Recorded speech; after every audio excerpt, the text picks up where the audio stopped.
Nous allons maintenant procéder aux nominations au Cercle d'excellence de l'Université du Québec. Le Cercle d'excellence a été instauré pour souligner la contribution remarquable de personnes au sein des établissements du réseau. À l'invitation de la présidente de l'Université du Québec, chacun des chefs d'établissement désigne une personne dont le travail et la performance méritent d'être soulignés. Afin de faire l'éloge de la personne choisie, chaque chef d'établissement viendra sur scène à tour de rôle. Je demanderai au récipiendaire dont on fait l'éloge de ne venir à l'avant qu'à la toute fin de la lecture de l'hommage. J'invite le recteur de l'Université du Québec à Montréal, M. Claude Corbeau, à venir à l'avant pour nous présenter la personne qu'il nomme au Cercle d'excellence, M. Michel Lisée.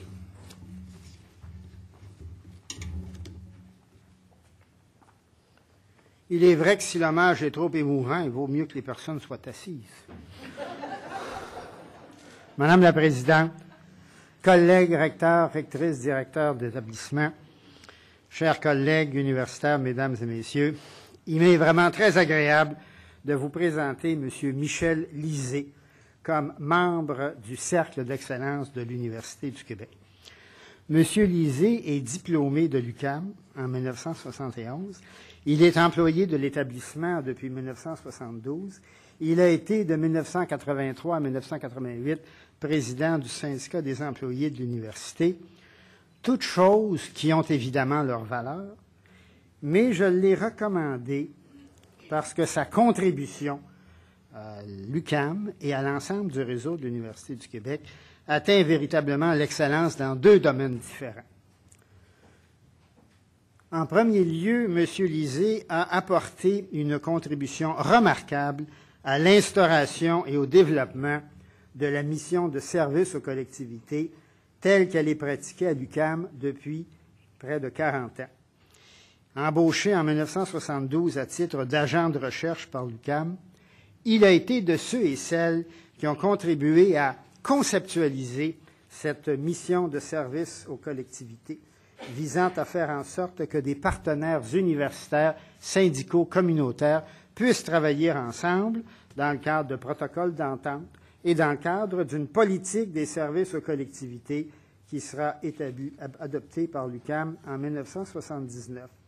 L'ensemble de la carrière de Michel Lisée à l'UQAM s'est fait dans le cadre du développement de cette politique, en appui à des projets de formation, de recherche et de diffusion impliquant des professeurs de l'UQAM et des membres de groupes du milieu partenaires. C'est une contribution qui, année après année, a établi clairement le bien fondé et la très grande fécondité de cette mission de service aux collectivités telle que définie par l'UQAM. Mais il y a plus dans la contribution de Michel Lisée. Michel Lisée, en effet, a joué et joue encore un rôle très important au soutien du régime de retraite des personnels du réseau de l'Université du Québec, et ce, depuis 3 décennies. J'en parle, Madame la Présidente, avec d'autant plus de liberté que je ne suis pas membre de ce régime de retraite, donc je sais que je vais vieillir et mourir dans l'obscurité, le froid et la solitude. Mais pour les membres du régime de retraite, il nous faut nous incliner devant la contribution de Michel Lisée. Il siège au comité de retraite de l'Université du Québec depuis 1982.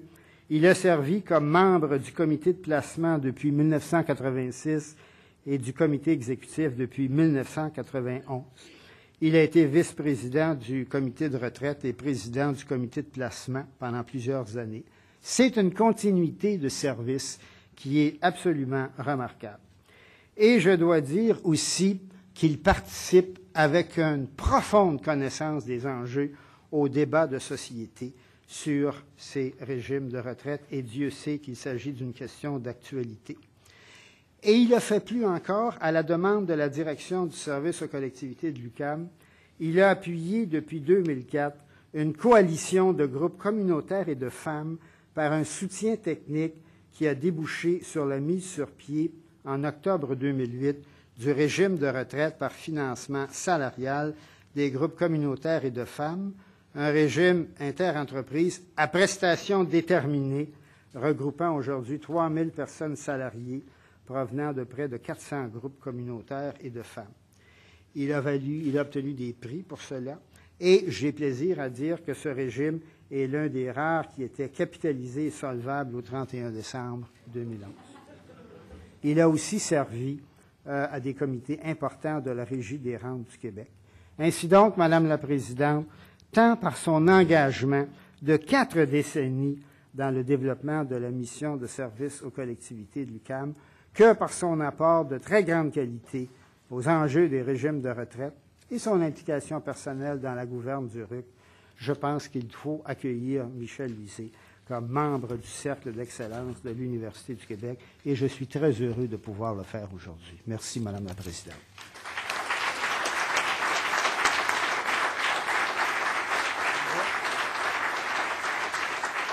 J'inviterai M. Lisée, M. Corbeau, si vous voulez demeurer à l'avant, excusez-moi. J'inviterai M. Lisée à venir à l'avant.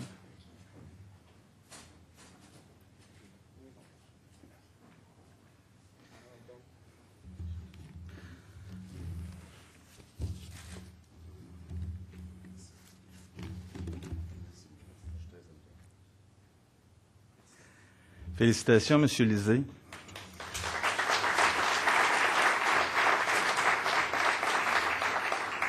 Merci, M. Corbeau. Madame Nadia Ghazali, rectrice de l'Université du Québec à Trois-Rivières, si vous voulez vous approcher pour nous faire l'éloge de M. Richard Chahine. Je serai moins drôle que mon collègue Corbeau. C'est difficile à battre. Alors, Madame la Présidente, chers collègues universitaires, chers récipiendaires, distingués invités, quel bonheur d'être avec vous. Je suis vraiment avec beaucoup d'honneur en plus de vous parler et de mettre en lumière le parcours exceptionnel du professeur Richard Chahine, reçu aujourd'hui au Cercle d'excellence de l'Université du Québec. Il s'agit d'une forme de reconnaissance amplement méritée qui vient couronner une très belle carrière consacrée à la science, au progrès technologique, à la promotion des énergies vertes et en particulier au développement de la filière d'hydrogène. Je pense que tout le monde a entendu parler d'hydrogène et je pense que c'est à l'UQTR que ça se passe. Le champ d'études du professeur Chahine est particulièrement inspirant. Une chose est sûre, ses travaux ont aujourd'hui une pertinence certaine. Ils entrent en résonance avec des préoccupations largement partagées. Combien reste-t-il de pétrole sur notre planète? De pétrole récupérable, j'entends? Les grands gisements déclinent, assurent les uns, d'autres estiment qu'il en reste en masse, que de nouvelles réserves seront découvertes et que nous avons des siècles devant nous. Peut-être. Ces propos lénifiants appellent pourtant 2 remarques.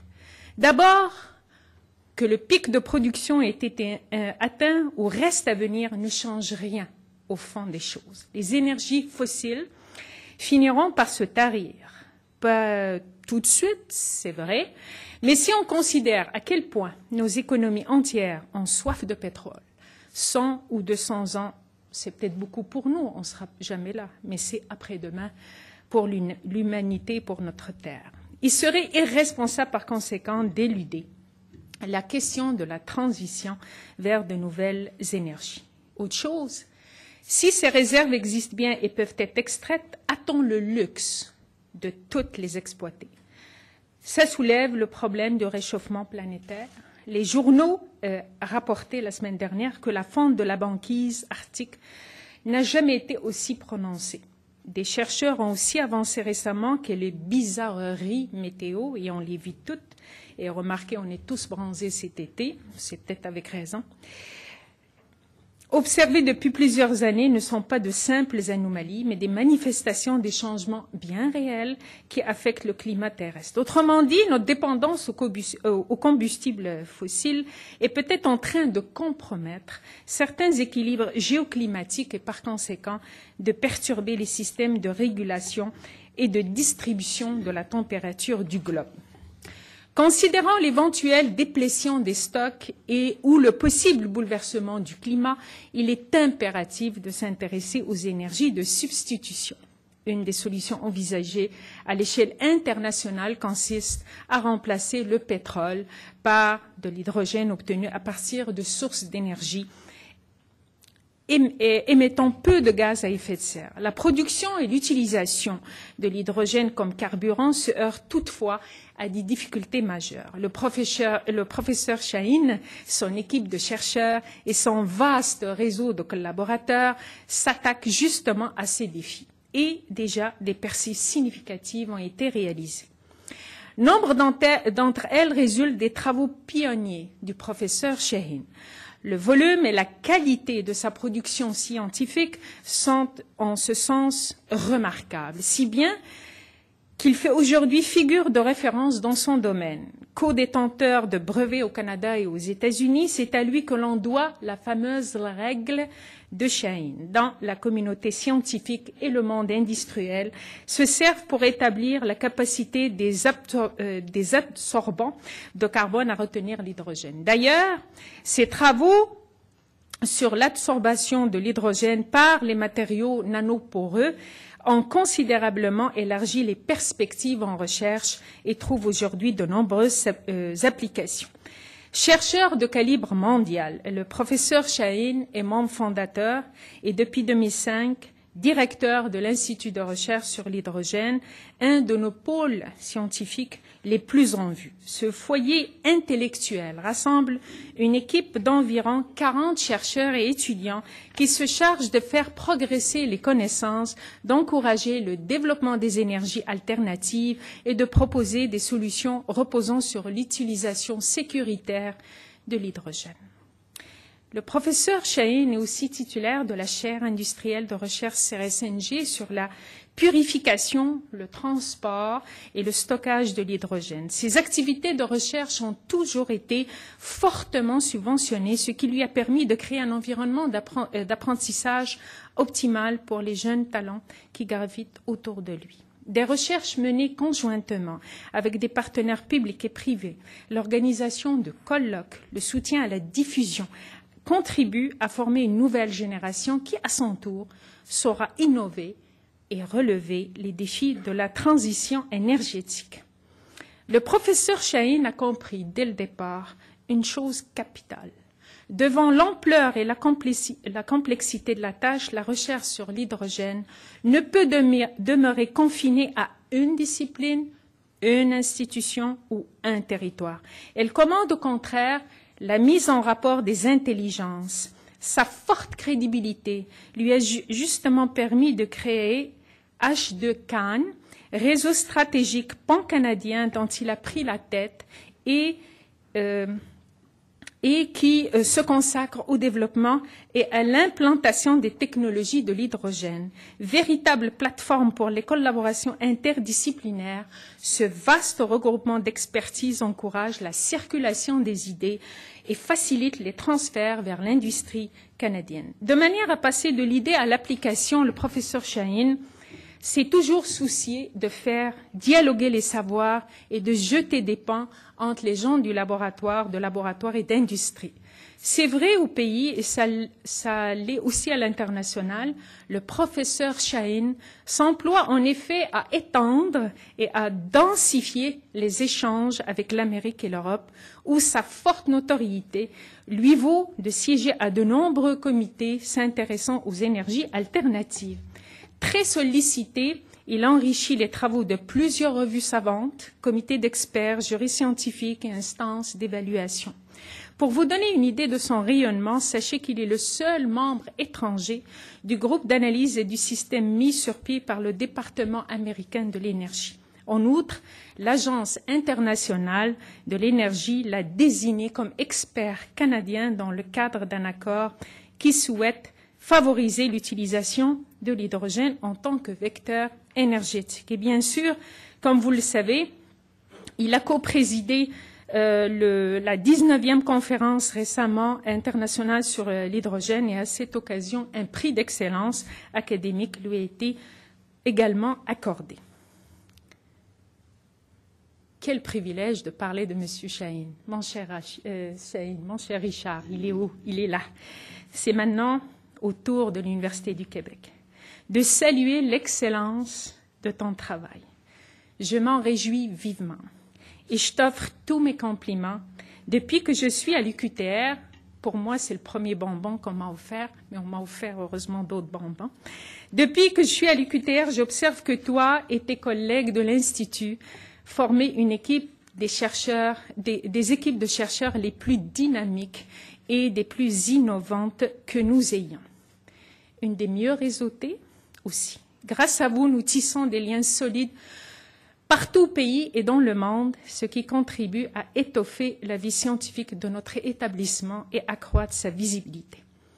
En fait, en stimulant les partenariats avec les milieux de la recherche, les agences gouvernementales et les acteurs industriels, ton groupe et toi avez su faire du Québec un des chefs de file mondiaux en matière de recherche sur l'hydrogène.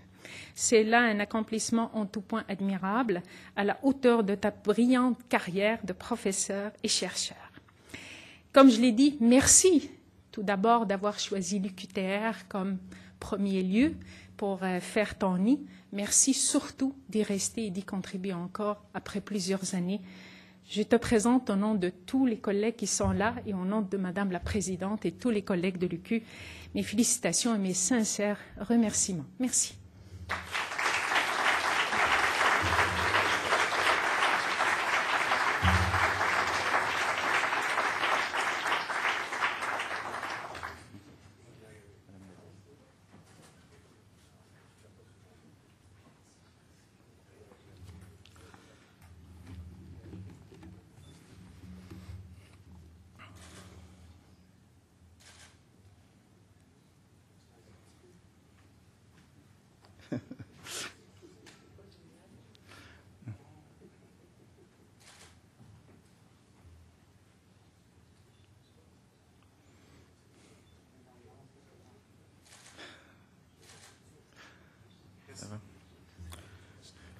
Oups, oui.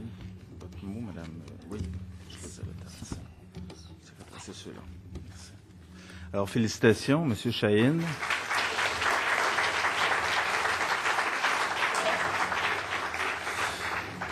Merci, madame Ghazali. C'est maintenant au tour de monsieur Michel Ringuet, recteur de l'Université du Québec à Rimouski. S'il vous plaît, si vous pouvez vous avancer pour nous présenter la personne que vous avez retenue, M. Hubert Gascon. Merci André, Madame la Présidente. Le grand intérêt du Cercle d'excellence de l'Université du Québec, et c'est donc un recteur sortant qui se présente ici. Donc, ce grand intérêt-là, c'est qu'on nous invite à vous présenter différents modèles de personnes. Et le professeur que nous vous présentons n'est pas un modèle classique de chercheur international, futur prix Nobel. Mais c'est quelqu'un tellement de tellement grande importance dans la grande famille de l'UQAR que nous voulons vous faire savoir ici la valeur qu'a pour nous le professeur Hubert Gascon. Le professeur Gascon est un professeur en sciences d'éducation au campus de Lévis. Donc, pour ces professeurs dans un campus qui, au départ, est dit secondaire, démarrer des activités de recherche n'apparaît pas évident au départ. L'environnement n'est pas là. Et ce sont ces amorces, ces petites semences d'intérêt pour la recherche dans un campus qui est formellement identifié par un peu tout le monde comme étant principalement un campus d'enseignement. Ces semences-là sont plus difficiles à démarrer. Et on a été extrêmement privilégiés d'accueillir chez nous le professeur Gascon, qui est un professeur issu du milieu, du terrain. Et pour réseauter dans une grande région comme celle de Chaudière-Appalaches, il nous était important, donc, d'avoir quelqu'un qui avait déjà des relations du mariage. Premier fait, donc, un chercheur terrain, en sciences d'éducation. Lorsqu'on décrit des personnes comme celle-là, peu de gens, et si je regarde la vice-présidente recherche, on va nous dire ça n'a pas grand chance d'aller chercher des subventions importantes, soit au CRSH, soit à Société Culture du Québec, on sait que les sciences d'éducation passent mal, et en plus, si on fait de la recherche appliquée, ça passe moins bien. Je vous souligne ici que Hubert a réussi à entrer dans les grands réseaux du CRSH et du FQRSC. C'est plus ça, FQRSC, il faut changer le... Ouais, bon. C'est un peu le temps que je quitte moi-même. Parce qu'il faut commencer à apprendre d'autres acronymes. Donc, alors, les recherches du professeur Gascon, en plus, portent sur un domaine de grand intérêt pour le Québec aujourd'hui, c'est-à-dire l'enfant en difficulté d'apprentissage, l'enfant autiste. On nous interpelle au niveau des clientèles émergentes un peu partout dans le réseau d'éducation.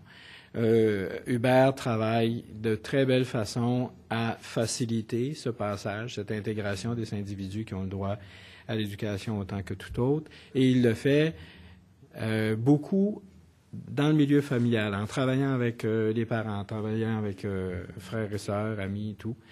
Et les succès de cette méthode sont reconnus par tous.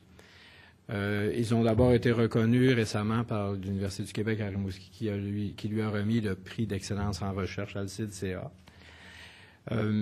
Et donc, la personne que je vous demande d'applaudir aujourd'hui, c'est quelqu'un qui réalise beaucoup sur le terrain, qui a amorcé, si on veut, la grande aventure de la recherche en rassemblant autour de lui étudiants gradués, autres professeurs, soit l'UQAR, il est dans un réseau aussi important de chercheurs au Québec. Je sais qu'il a reçu aussi des subventions Québec-Wallonie. Alors, c'est un modèle à présenter de professeur dans un environnement peut-être un peu moins propice au développement de la recherche, mais qui a su faire de grandes choses et de grandes choses pour le terrain, pour des clientèles défavorisées, le genre de personnes dont on a besoin au Québec. Hubert Gascon, mes félicitations. C'est un privilège pour l'UQAR de t'avoir chez nous. Je pense que c'est aussi un privilège pour l'Université du Québec. Tu serviras de modèle pour encore, on l'espère, plein d'autres jeunes qui se rassembleront autour de toi. Bravo.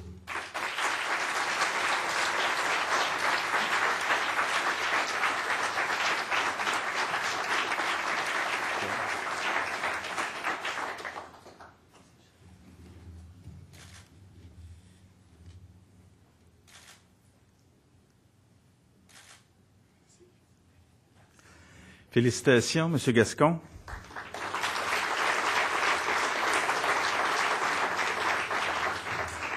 Merci, M. Ringuet. C'est maintenant au tour du recteur de l'Université du Québec en Outaouais, M. Jean Vaillancourt, de venir témoigner de la valeur de sa récipiendaire, Mme Lynn Blais. Merci, André.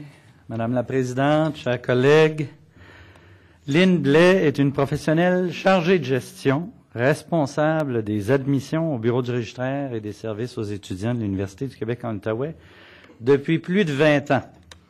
Ça va vous étonner parce que quand vous allez la voir, elle est toute jeune. Diplômée en relations industrielles de cette même université, elle a choisi d'y poursuivre sa carrière de façon ininterrompue au sein du bureau du registraire, une unité qui correspond à plusieurs égards à sa personnalité et à des valeurs personnelles prédominantes, dont la rigueur, le respect, le travail d'équipe et l'entraide. Lynn Blais est un véritable pilier de l'organisation. Elle maîtrise à des niveaux d'expertise hors du commun tous les rouages des processus liés aux opérations inhérentes au bureau du registraire, à partir de l'admission et de l'inscription jusqu'à la diplomation, à tel point qu'elle est une référence incontournable pour toutes les personnes impliquées dans les fonctions de gestion académique de l'université, qui la sollicitent régulièrement à ces fins. Par sa connaissance approfondie des régimes des études et son souci d'exactitude qui caractérise chacune de ses interventions, elle garantit au fil du temps la cohérence et la conformité des processus et s'assure du déroulement normal des opérations dans le respect des processus en vigueur. Des procédures en vigueur. Généreuse de son temps et de ses conseils, elle n'hésite jamais à répondre aux nombreuses demandes d'informations qui lui sont adressées sur une base quotidienne, qui vont très souvent bien au-delà des attributions normales. Ayant à transiger avec un grand nombre de personnes appelées à intervenir auprès des étudiants dans le cadre de leur cheminement académique, elle réussit, malgré des ressources très limitées, à mettre de l'avant des activités de formation et à élaborer des guides et des procédures qui vont faciliter le travail de ces personnes et qui vont surtout tendre à assurer une application uniforme des règles. Vous savez à quel point c'est important dans un milieu universitaire, l'équité. En plus d'exceller dans la gestion de son personnel, qu'elle qualifie affectueusement de ses abeilles, lesquelles lui rendent d'ailleurs très bien en lui réitérant constamment sa loyauté et sa fidélité. Elle consacre beaucoup de temps à structurer et à assurer une amélioration continue des différents systèmes de gestion des opérations du Bureau du registraire. Elle est celle qui, avec l'appui des intervenants du service des technologies de l'information, a inspiré et continue toujours de le faire la plupart des refontes des systèmes informatiques concernant la gestion des cheminements étudiants. C'est ainsi qu'elle a été la principale instigatrice d'un système unique d'admission en ligne qui a été élaboré et implanté à l'UQO en 2006 et qui a même été exporté dans d'autres constituantes du réseau de l'Université du Québec. Cette initiative, parmi bien d'autres, qui donne une mesure précise de ses qualités personnelles et de ses connaissances étendues, a permis de faciliter le processus d'admission pour les nouveaux étudiants, tout en favorisant des gains de productivité importants pour l'organisation. Elle a également mené des initiatives semblables avec les processus de reconnaissance des acquis, des autorisations d'études hors établissement et de la diplomation. Lynn Blais s'impose comme une illustration de la culture de l'excellence promue à l'UQO et mérite pleinement la reconnaissance qui lui revient pour sa contribution remarquable à son université depuis plus de 2 décennies. Alors, je tiens à souligner que Lynn Blais est quelqu'un dont on me parle régulièrement et dont on me dit toujours que des éloges. C'est quelqu'un qui a toute l'affection de la communauté universitaire. Et c'est avec plaisir, Madame la Présidente, que je vous la présente pour intronisation au cercle de l'UQ. Alors, bienvenue, Lynn, au cercle de l'UQ.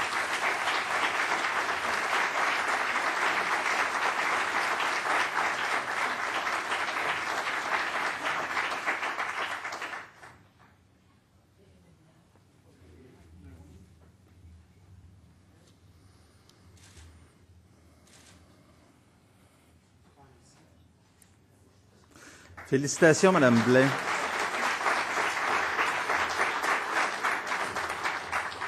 Merci, Monsieur Vaillancourt.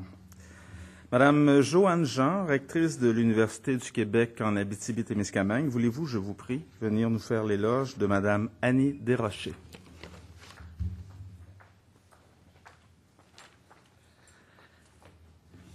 Que vous connaissez, pour la plupart d'entre vous. Je crois qu'Annie Desrochers, on l'a vu tantôt sur la vidéo, elle fait aussi partie, bien entendu, de l'Assemblée des gouverneurs depuis près d'1 an. Donc, cette année, on a choisi un professeur. On souhaitait que ce soit un prof qui accède au cercle d'excellence. Souvent, quand on fait cette réflexion-là, on essaie à l'UQAD je dirais, faire le tour de l'ensemble des corps d'emploi. L'année passée, c'était Guy Lemire. Je vous ai déjà présenté en 2008, je vous le rappelle, Christine Gérard, qui était étudiante chez nous, qui est maintenant médaillée olympique. Donc, exact. Mais cette année, c'est avec beaucoup de fierté que je vous présente Madame Annie Desrochers pour être admise au Cercle d'excellence de l'Université du Québec. Même si vous la connaissez déjà, je vais vous en faire une description qui peut peut-être vous surprendre. La contribution remarquable de cette femme, je peux vous dire, elle ne fait aucun doute. Professeure en foresterie à l'UQAD depuis 2002, Madame Annie Desrochers se démarque par ses nombreuses publications, ses activités et ses contributions exceptionnelles dans son domaine d'expertise. Elle s'implique également dans la formation de personnel hautement qualifié, détentrice d'un doctorat en biologie forestière et management. Ses champs de spécialisation sont la foresterie et la sylviculture. Et plus particulièrement, les dernières années furent remplies d'exploits pour la professeure Desrochers, et je m'explique. Je commence par le premier exploit. Tout d'abord, la professeure Desrochers a contribué au développement d'un complexe de laboratoires et de serres en ligniculture et en sylviculture, totalisant un investissement de 3,2 millions au campus de l'UQAD à Amos. dont l'inauguration se déroulant en 2006. La fierté amossoise grandit et la communauté la nomme au cercle des ambassadeurs d'Amos Région. Elle sera aussi nommée personnalité de l'année par la Chambre de commerce d'Amos Région. Annie Desrochers représente un symbole de persévérance et de dépassement de soi. Bref, un modèle pour les jeunes et les moins jeunes. Deuxième exploit.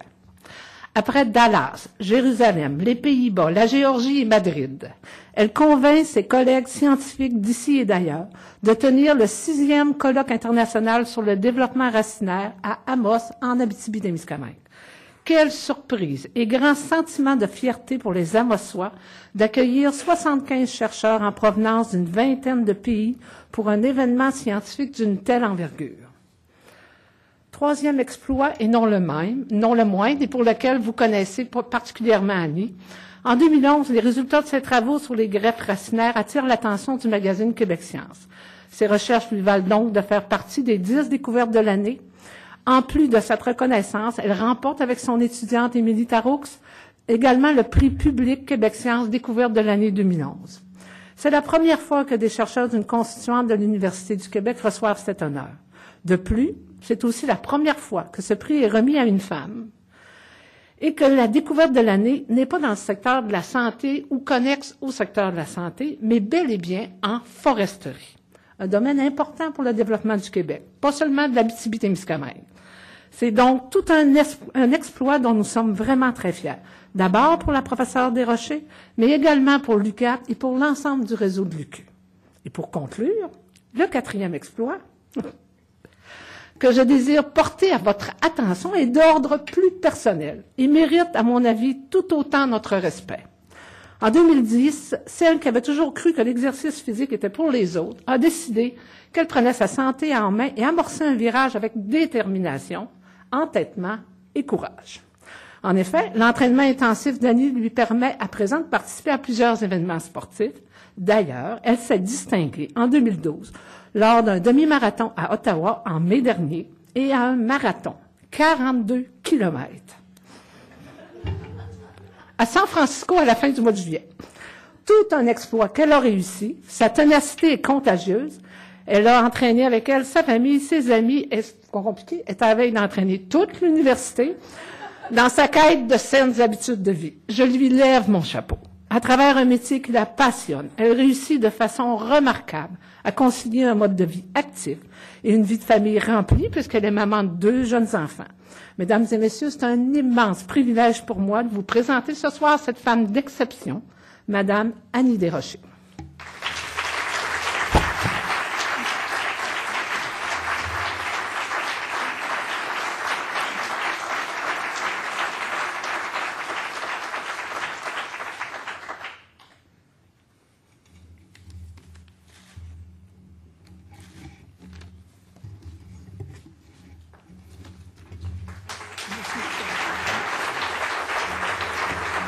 Félicitations, Madame Desrochers.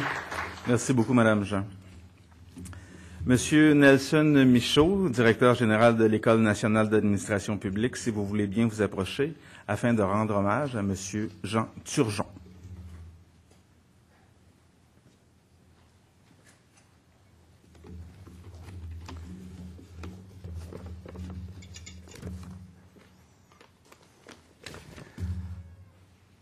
Madame la Présidente, chers collègues chefs d'établissement, mesdames et messieurs membres de l'Assemblée des gouverneurs, artisans et artisanes de ce magnifique réseau de l'Université du Québec qui sera honoré un petit peu plus tard cet après-midi. Le secrétaire général nous a fait comme mot d'introduction un salut à des gens remarquables. Et l'ENAP n'est pas de reste en termes de gens remarquables. La personne que je souhaite vous présenter aujourd'hui correspond en tout point à ce qualificatif.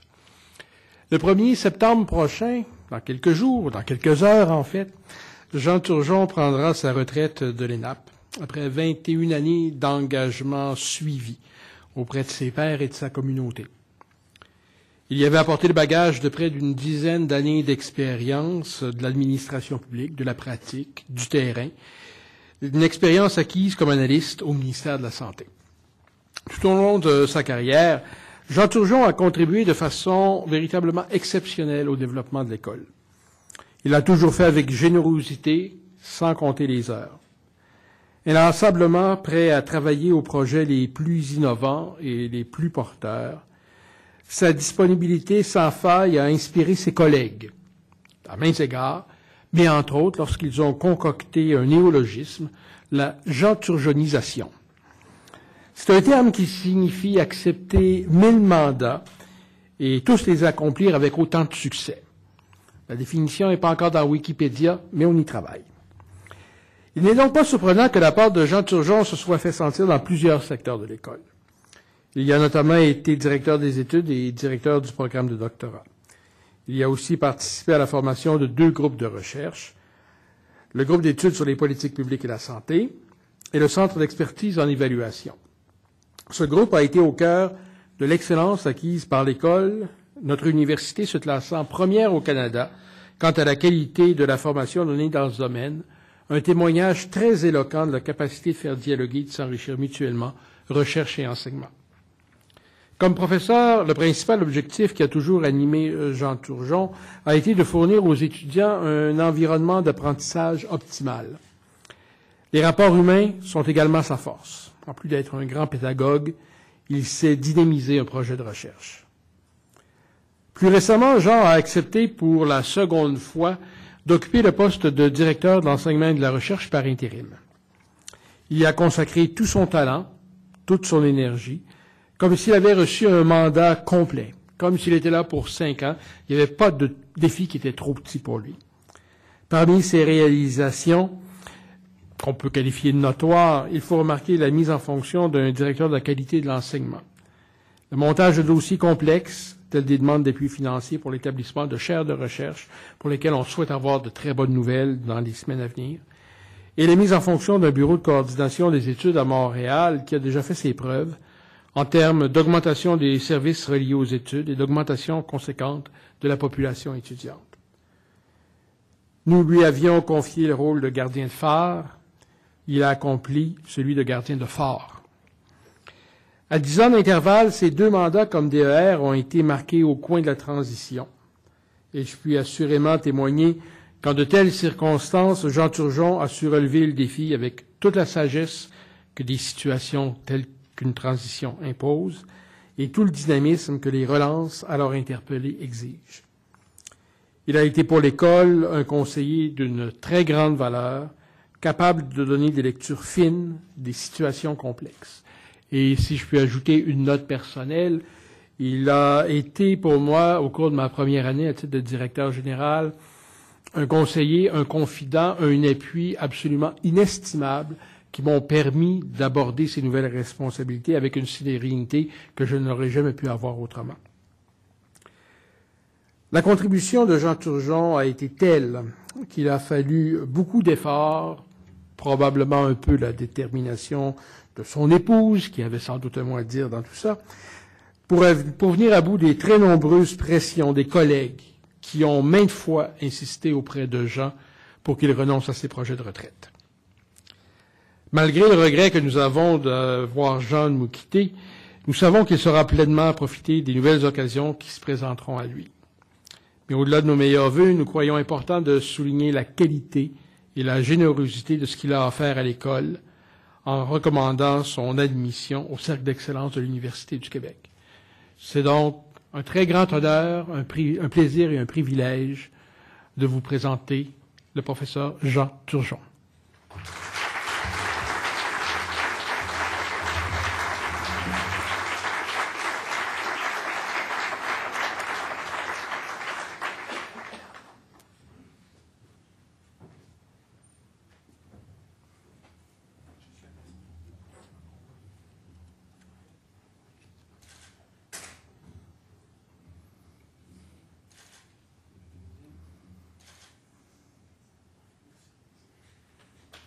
Félicitations, M. Turgeon. Merci, M. Michaud. J'invite maintenant M. Yves Beauchamp, directeur général de l'École de technologie supérieure, à venir faire l'éloge de la personne qu'il a désignée, M. Robert Sabourin.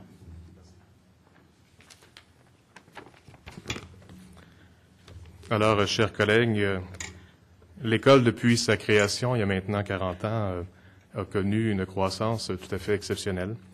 Je pense qu'on peut même qualifier aujourd'hui de success story, je dirais même jusqu'à dire québécois. Et cela est attribuable de façon importante à une communauté engagée et dynamique. Et Robert Sabourin fait partie d'ailleurs de cette communauté. Il est avec nous depuis maintenant plus de 30 ans. Donc, c'est avec plaisir aujourd'hui que j'ai la chance de vous présenter ce professeur au département de production automatisée et le plaisir également de l'introniser au Cercle d'excellence de l'Université du Québec. Donc, tout d'abord, diplômé du baccalauréat en génie électrique à l'École polytechnique de Montréal, Robert Sabourin y a aussi effectué une maîtrise sur le contrôle de position fine du télescope du mont Mégantic. Et entré à l'ETS il y a maintenant 30 ans, en 1983, il est le premier professeur embauché au département de génie de la production automatisée. Vivement intéressé par la recherche en vision et intelligence artificielle, il a bientôt entrepris de développer la recherche dans ce domaine et de mettre sur pied un laboratoire. Également désireux de créer un programme de recherche spécialisé en vision et reconnaissance des formes, il a terminé en 1990 une thèse de doctorat, toujours à Polytechnique, sur la vérification des images de signatures manuscrites, un sujet de recherche très novateur à l'époque. Et l'ETS doit au professeur Sabourin la mise en œuvre de plusieurs collaborations scientifiques en France, mais surtout au Brésil.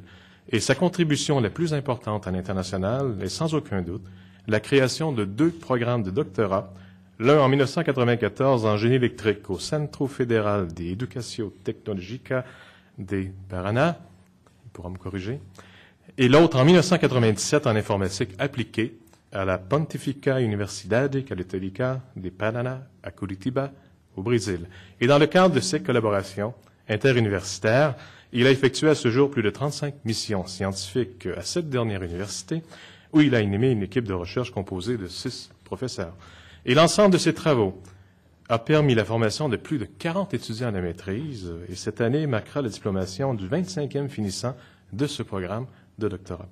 Et les sujets de recherche sont aussi très diversifiés. Mentionnons à titre d'exemple la conception de systèmes pour la lecture automatique de documents manuscrits, l'authentification des scripteurs et plus récemment les systèmes adaptatifs pour la vidéosurveillance.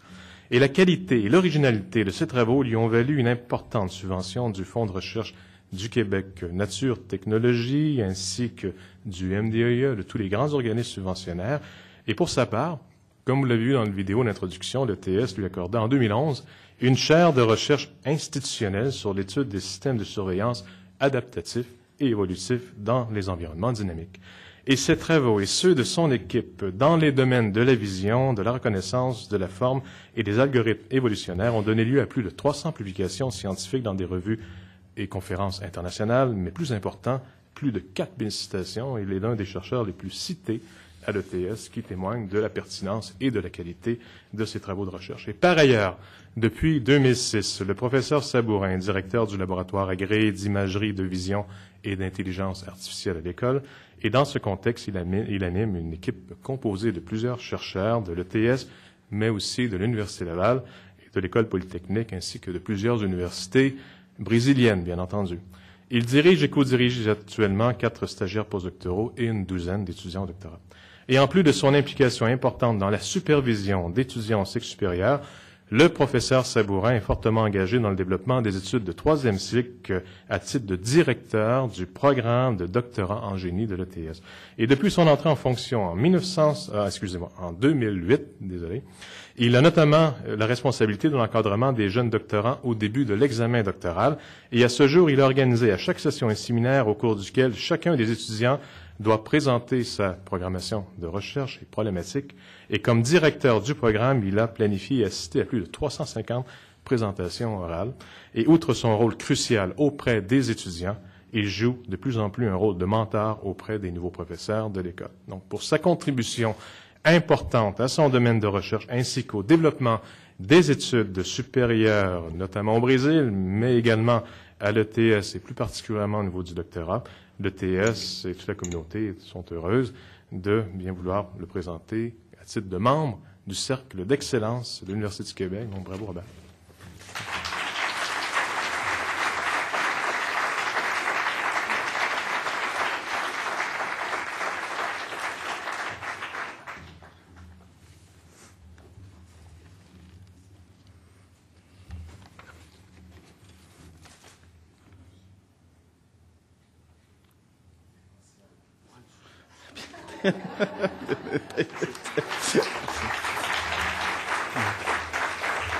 Félicitations, M. Sabourin. Merci beaucoup, M.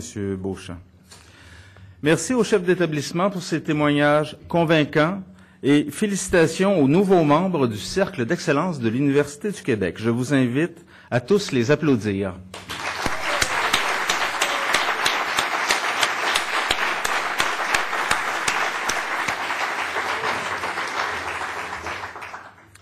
Nous procéderons maintenant à la remise des médailles de l'Assemblée des gouverneurs. Une distinction qui vient souligner la contribution des personnes qui ont siégé à cette instance supérieure de l'Université du Québec. Madame Sonia Gauthier et Monsieur Michel Bellé recevront cette marque de reconnaissance de la part de l'Université du Québec. Nous débuterons la remise des médailles de l'Assemblée des gouverneurs par la lecture des hommages aux anciens membres de l'AG. Puis, dans un deuxième temps, nous procéderons à la remise des médailles aux récipiendaires. Je vous demanderai d'attendre d'avoir été invité avant de venir sur scène. Madame Sonia Gauthier. Madame Gauthier est directrice générale de la Caisse des Jardins Les Estacades à Trois-Rivières. Elle a été membre de l'Assemblée des gouverneurs de janvier 2010 à avril 2011, ainsi que membre du comité exécutif de l'Université du Québec de mars 2010 à avril 2011. Durant son mandat, elle a également fait partie du jury de sélection des prix d'excellence en gestion 2010. Merci, Madame Gauthier, pour votre contribution à l'Assemblée des gouverneurs. Madame Gauthier ne pouvant être avec nous ce soir, nous lui ferons parvenir sa médaille de l'Assemblée des gouverneurs. Monsieur Michel Bellé. Monsieur Bellé a été recteur de l'Université du Québec à Chicoutimi de 2001 à 2011 et recteur par intérim de novembre 2011 à avril 2012, période au cours desquelles il a été membre de l'Assemblée des gouverneurs et de la Commission de planification. Monsieur Bellé a aussi siégé au comité exécutif, au comité de gestion des programmes de mobilité des cadres et des cadres supérieurs de l'Université du Québec, au comité d'éthique et de déontologie de l'Université du Québec. Soulignons d'ailleurs que depuis 2005, il occupait le poste de président du comité d'éthique et de déontologie. En sa qualité de recteur de l'UQAC, Michel Bellé a grandement contribué à accroître le rôle de son établissement en matière d'enseignement, de recherche et de création, et à intensifier les relations internationales, notamment avec la Chine, le Maroc, l'Afrique et la Colombie. En plus d'avoir su donner à l'UQAC un envol international, ces efforts ont permis d'assurer le rayonnement de l'établissement sur la scène régionale grâce à de solides partenariats avec des entreprises d'envergure telles Rio Tinto Alcan, Alouette et Hydro-Québec. Michel Bellé, votre engagement envers votre université et votre milieu prouve que vous êtes un homme de cœur et de conviction. Merci d'avoir mis votre savoir-faire au service de l'Assemblée des gouverneurs et de l'Université du Québec. Madame la Présidente, si vous voulez vous avancer afin de remettre la médaille de l'Assemblée des gouverneurs à M. Michel Bellé. M. Bellé, si vous voulez bien vous approcher également afin de recevoir ce témoignage de notre reconnaissance.